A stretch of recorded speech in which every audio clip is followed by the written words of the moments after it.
The Adventure of the Engineer's Thumb. It was on a sultry summer morning in 1889 when I, Dr. John Watson, was sitting at 221 Baker Street. Sherlock Holmes and I were enjoying a rare moment of quiet when a young man stumbled into our sitting room. His face was pale and his hand heavily bandaged.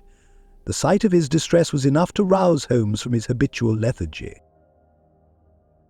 The young man introduced himself as Victor Hatherley, a hydraulic engineer.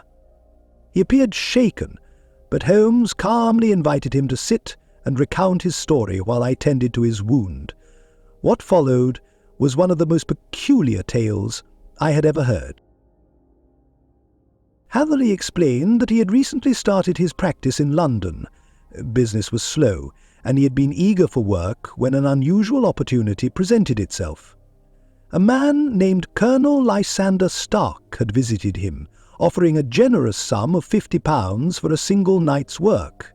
The task involved inspecting a hydraulic press at a remote location. Intrigued and tempted by the fee, Hatherley accepted. That very night, Colonel Stark and his accomplice, a grim-looking man named Ferguson, arrived in a carriage to escort him to their property. The journey was long and eerie, with the countryside shrouded in darkness. When they arrived at the manor, Hatherley noticed it was heavily shuttered, its windows obscured. Inside, the atmosphere was oppressive, and he was greeted by a pale, anxious woman who seemed eager to warn him. As she discreetly approached, she whispered, "You must leave immediately. You're in great danger." Before Hatherley could respond, Colonel Stark appeared, his sharp features glinting in the dim light, and led him to the workshop. In the centre of the workshop stood a massive hydraulic press. Hatherley quickly assessed the machine and noted several flaws. He informed Stark that the press was poorly maintained and posed a serious hazard. Stark, however, seemed indifferent. Instead, his demeanour grew colder as he told Hatherley his work was complete. It was at that moment that Hatherley realized something was amiss. Stark and Ferguson blocked his path as he tried to leave, their intentions unmistakable. Panic set in, but before the men could act, the pale woman burst into the room shouting for him to flee. Seizing the opportunity, Hatherley shoved past Stark and Ferguson, accidentally activating the press in the process. The machine roared to life, hissing steam and groaning under pressure, creating a chaotic distraction. Hatherley fled through the darkened corridors of the manor, his heart pounding. He smashed through a window in desperation, landing painfully in the garden below.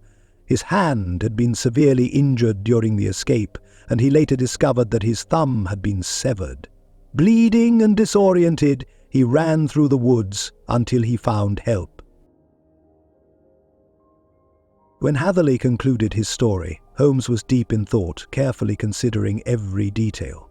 Based on the information provided, Holmes began to piece together the puzzle. He immediately focused on the hydraulic press, recognizing its immense force as a perfect tool for counterfeiting. Holmes knew that such a press, typically used for heavy industrial work, could easily be adapted to forge coins, as its pressure could create the precise stamping needed for fake money. Holmes also noted the condition of the press. Hatherley mentioned that the machine was poorly maintained, which was an oddity for any legitimate industrial tool. Holmes deduced that if the press were used for honest work, it would have been properly maintained. The neglect of the press, coupled with its dangerous state, suggested it was being used for something illicit, like counterfeiting. It became clear to Holmes that Stark and his accomplices were likely engaged in an illegal operation. Furthermore, Holmes observed Stark's behaviour. When Hatherley informed him of the press's flaws, Stark seemed oddly indifferent and even grew colder in his demeanour. This lack of concern, combined with the urgency with which Stark and Ferguson tried to silence Hatherley and prevent his escape, pointed to something much darker.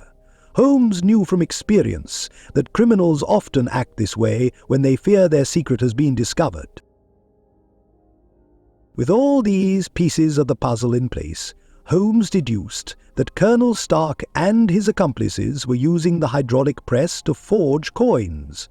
The secrecy of the manner, the press's condition, and Stark's cold defensive reaction all pointed to a hidden criminal operation, one which Holmes knew needed to be stopped before it spread further. The mysterious woman had likely been coerced into aiding them, but had risked her safety to warn Hatherley. Holmes's keen observations allowed him to connect the dots without ever visiting the manor. Holmes immediately resolved to inform Inspector Bradstreet, hoping to apprehend the criminals before they disappeared. Although Stark and his associates ultimately evaded capture, Hatherley's ordeal was a stark reminder of the perils lurking behind seemingly ordinary assignments. As for me, I documented this bizarre adventure, adding it to the growing collection of Sherlock Holmes's remarkable cases, and Holmes, ever the enigma, simply returned to his pipe and violin, his mind already moving on to the next puzzle.